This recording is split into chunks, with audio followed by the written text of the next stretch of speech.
Hey lovelies, welcome back to my channel. My name is Chris, aka the Fairy Fro Mother. Today I'm going to be showing you what my climax treatment on wash day looked like. I'm also going to be showing you my length check, like how or where I'm at on my hair journey lengthwise. I'm very excited about that. I am also going to be sharing with you strategies that will help you embrace and celebrate your unique hair. So don't go anywhere.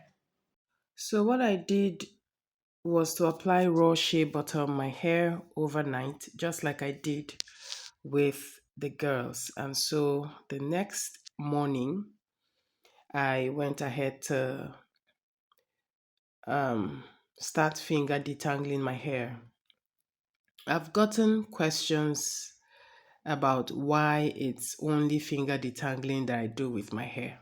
Well, I stopped using combs almost 4 years ago. That was because I realized that it wasn't really serving my hair. My hair does a lot better with finger detangling.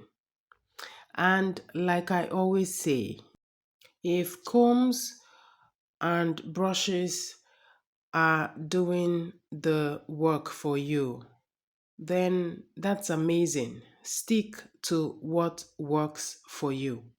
All right? Finger detangling honestly is not for the faint hearted. So it's not compulsory that you must finger detangle your hair, except if you are prepared. If you are prepared for it, if you are prepared to be committed to doing it properly.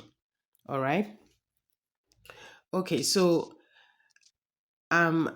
if you look closely, you will see how I am taking my time to separate my hair. I have a video showing how I finger detangle my hair, but i I wanted to show you guys so you understand what it takes to actually finger detangle. Finger detangling is not the easy way out, trust me. It is not. It's even more demanding. Yes, it is more demanding. So I take my time to detangle my hair. I went with finger detangling because that is what just serves. That is what serves my hair. Okay, so notice me using my fingers to separate. The shea butter has kind of softened my hair, even if at some point when I was detangling the other sections, I still had to apply the Harmony Naturals leave-in conditioner because that conditioner also serves as a detangling conditioner. It has a lot of slip. So I had to use it to help me when I was doing some other sections that I felt were not as soft as I would want my hair to feel when I'm detangling. So I needed some sleep. And you guys remember that I said you you can feel free to try other methods of detangling. When I say methods of detangling, I mean how to prepare your hair before you detangle. Okay, try using a detangling tea, or you try using um, just a conditioner that has good sleep, right? Or you try using oil. Oil works for some people. Okay, there are some people that can detangle with just oil. All right, and then there's also shea butter that you can try to use to see if it works for you. So feel free to try other techniques and observe your hair and see what works best for you. That is how you learn your hair. All right, so I'm separating gently, and if I notice any hindrance, I will use my hands to just massage the body of the hair gently. Why I'm doing that is because I want to loosen the tangles in those areas, and then I'll go back upwards and start separating again. If I feel like there are some knots around some strands, I will try to use my fingers to feel the strands and separate the strands. I don't, I don't tug at my hair, I don't pull at my hair, I don't drag my hair. No, I don't do that. And because of that, I'm able to minimize breakage. And so most of what I will have is shed hairs and not broken hairs. This is very important when it comes to detangling. If you're detangling your hair and you have not prepared it enough, you have not prepared it well, you might be having more of broken hairs and less of shed hairs. Those are two different things. Broken hair and shed hair they are two different things completely. So the essence of prepping your hair before detangling is so that you are able to have control over the situation. So that you're able to have control over the situation.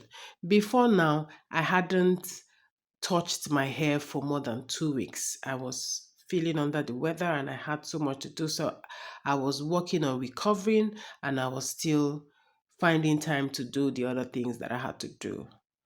So what you're seeing here is shed hairs from almost 3 weeks of not touching my hair. So this part of my hair care routine is very special to me. This part of my hair care routine is highly important to me because this part right here is what determines whether you will go far when it comes to length retention or not. I don't care how long it takes me to detangle my hair. I don't care. People ask me, how long does it take you? I don't time myself because I'm not bothered about the time. I just want it done and I want it done properly. So I don't care about the time. I don't time myself. Till today, I don't time myself. Whenever I start, I start. Whenever I finish, I accept it like that. All right. And it's very important. When you have this kind of mindset, you can achieve anything you want. So that section is done. I went ahead to do the other sections. Right here, I'm done with detangling. I'm about to go apply my clay mask. I don't remember if this is my third clay mask treatment this year. I don't really remember, but the next one will be next year around March or thereabout. For every half cup of the bentonite clay, I put 3 tablespoons of apple cider vinegar, 3 tablespoons of aloe vera juice, some drops of lavender essential oil, and then water to mix. All right. My hair feels alive after that detangling session. My hair feels alive, really alive and refreshed, even though I haven't washed it yet. So in my I didn't add oil because the shea butter, I already had shea butter in my hair. I didn't add oil. In my last video, I shared about the reasons I chose to use these particular ingredients. Don't mind me, I was just playing around. So I shared why I use these particular ingredients in my last video. If you haven't seen that video, do well to go check it out for better understanding. So I'm almost done. I'm almost done applying the clay mask. This is the very last section. And yeah, pretty much the same method I showed when I was doing it on the girls. Pretty much the same thing. Spray the root of the hair and the body of the hair with my Harmony Naturals tea spray. Then go ahead to apply the clay from roots to the body of the hair and massage the roots, massage your scalp gently, right? So that's basically what I did. And yeah, this is what my hair looks like after the application. And I'm just about to go rinse it off. This is what my hair looks like with the Harmony Naturals Deep Conditioning Treatment. And after rinse out, I went ahead to do a tea rinse with green tea and mint leaves. And then I moisturized after that with Harmony Naturals leave-in conditioner, butter, and oil. In the quest for perfect hair, many women find themselves entangled in a circle of frustration and stagnation. The pursuit of an unattainable ideal often snatches the true essence of a fulfilling natural hair journey. You don't want frizzy hair, you don't want shrunken hair, your hair is too coarse for your liking, your hair is it has a fine texture, but you would have preferred a better texture. Where will you find that kind of perfect hair without frizz, without shrinkage? Natural hair shrinks. Where will you see natural hair that doesn't shrink? Where will you find it? Embrace the imperfections of your hair and focus on personalized care that will unlock genuine progress and satisfaction in the journey towards natural hair health. One of the things that has helped me come this far in my journey is that I embraced my hair in all its glory from the beginning. And when I say this, I always say, don't think it's because my hair is long now. It started from way back. I embraced the shrinkage, the frizz, the very coarse texture at the time. I embraced them and then I gradually learned how to deal with them. Stop comparing your hair to other people's hair. Love your own hair the way it is. All right? Someone made a comment that I shouldn't make women believe that they can have hair like mine. And I was like, all I do on this channel is encourage women, encourage them, let them know that they can actually grow up their hairs. Let them know that they are supposed to enjoy their hair journey at whatever stage they are at. You don't have to wait until your hair is long before you start enjoying your hair journey. Enjoy it at whatever stage, which is the essence of taking proper care of your hair so that it is presentable at any stage. Genetics does not play a role when it comes to retaining length. Genetics has a role to play when it comes to determining your hair texture, determining your growth rate. We do not all have the same growth rate. We have different growth rates, but are you able to retain the length that you are growing? Are you able to retain it? If it took me 10 years to get to where I am now, it might take someone else 5 years. Someone else maybe 7 years. Some other person maybe 12 years or 13. All right? I can't hide myself. I can't hide my hair. And I cannot hide my knowledge. So I'm here to encourage people. I'm on a mission to encourage people. Everybody is free to have a goal. You should have a hair goal and you should work towards achieving your hair goal. All right? But that doesn't mean that you should look for perfection. There is no perfection in this natural hair journey. Your hair is not perfect. Stop looking for a perfect hair. To make meaningful progress on your natural hair journey, shift your focus from perfection to personalized care. I've said this before. When I went natural, my focus was not on length. I focused on how to achieve healthy hair. Why? Because I knew that if my hair was healthy, then I'll be able to retain length.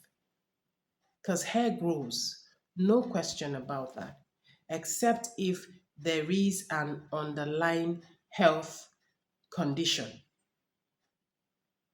Again, this is where genetics comes to play. The rate at which your hair grows is different from some other person. Your hair texture is different, you know. So, but genetics doesn't have anything to do with how much length you retain. So, getting your hair healthy, working towards getting your hair healthy is the first step towards having a successful journey. How much length are you able to retain has absolutely nothing to do with genetics. I learned this pretty early in my journey, so I was focused on health. I was focused on the health of my hair, the health of the hair that I was growing out. Now, here are some strategies to help you embrace and celebrate your unique hair. Understand your hair. Invest time in learning about your hair's specific needs and characteristics. Understand the best technique that suits your hair in terms of product application, in terms of ways of doing things to your hair, like detangling your hair. Understand the protective styles that your hair prefers. All of this will help you know what is best for your hair's health and your hair's appearance. You also need to adopt a flexible routine instead of rigidly adhering to trends.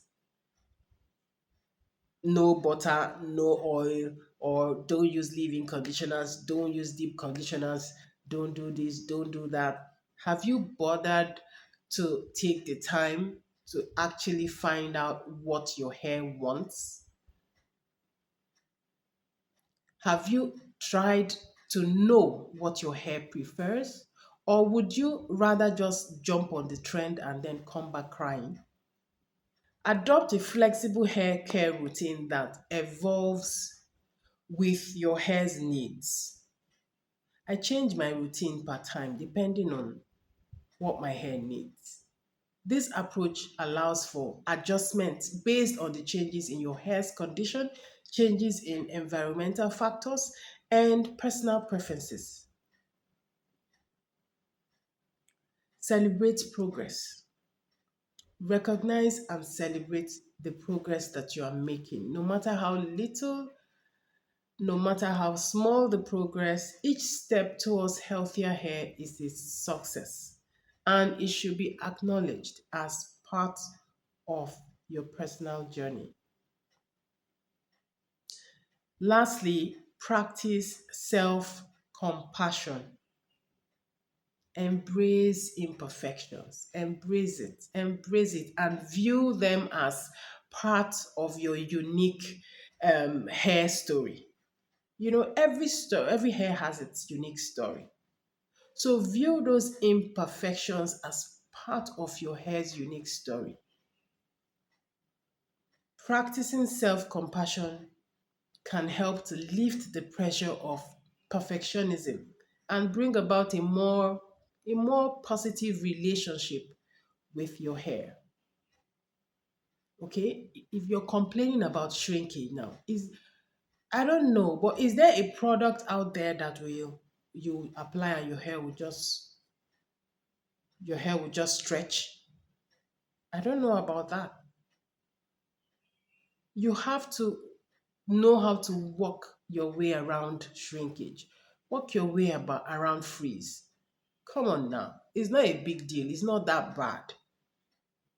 All right? Your hair is frizzy. It doesn't mean that your hair is not healthy. It's not such a big deal. And you're taking it too seriously. And that anxiety that comes with it, you don't want to know how many steps backwards that anxiety is taking you. So please relax. Focus on maintaining your routine and being ready to switch or adjust depending on your hair's needs per time, depending on environmental factors, okay, depending on your personal preferences. The environment can change. It can get cold, it can get hot. Your hair might want it a different kind of way. Okay? So here is what my hair looks like when I stretch it out. I didn't plan this length check, y'all. I didn't plan it, it just happened. But I was like, hey, let's see where we at the moment. So I am at mid thigh length, yo. It's insane. I deserve my flowers. Come on now. Give me some flowers in the comment section. Don't be stingy. Give me some flowers because this queen right here deserves some accolades. I made it to mid thigh length. I am breaking the records. They told us that black women cannot grow hair. That's a big lie. And that's what I stand for. That's what I keep saying. And some people may be viewing it in another way. No, I'm just saying that we can actually grow hair if we are committed to it. I never imagined that I would grow thigh length hair, mid thigh length hair. No. But it feels incredible to be able to do what you were told you cannot do. In case someone is wondering, I'm black, okay? I'm not mixed. Let me give you an idea of how tall I am. I'm 5 feet 7 inches tall. So you can imagine what mid thigh length hair means. Yes, go ahead and imagine it. Okay, so these are the benefits. And then when I look at all the work that I put into it and everything, it's worth it. It is all worth it. When I say you can do it, I mean it that you can do it. It might take you longer time, it might take you shorter time, but can black women grow out their hair? Absolutely, we can. We can do it. If your hair is growing and it keeps breaking off, growing and it keeps breaking off, genetics will not stop it from breaking off. That's the truth. All right. So I hope that you all have enjoyed watching this video. Thank you for sticking around. And if you liked this video, give it a thumbs up, share it with your friends and family so that they too can learn how to nurture and grow out their natural hair. If you're new here, welcome. If the things that I share on this channel sounds like your cup of tea, then consider subscribing and hit the notification bell so that you don't miss out on any of my videos. I will see you on my next one. Bye bye.